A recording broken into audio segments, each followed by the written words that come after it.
Garlic buttered shrimp. Here are the ingredients: chopped garlic, butter,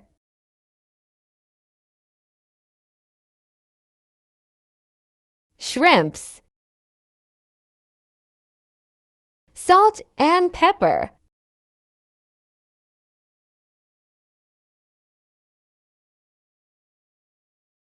Cook until became orange.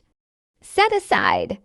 Mix spices: garlic powder, paprika, Cajun powder, cayenne pepper, brown sugar, dried oregano, parsley, and thyme.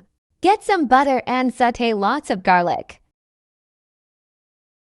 Put the mixed spices,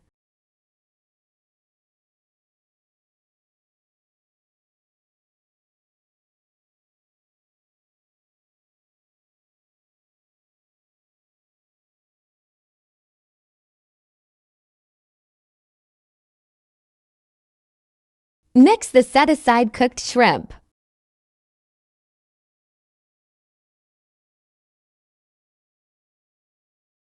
Garlic buttered shrimp done. Thank you for watching.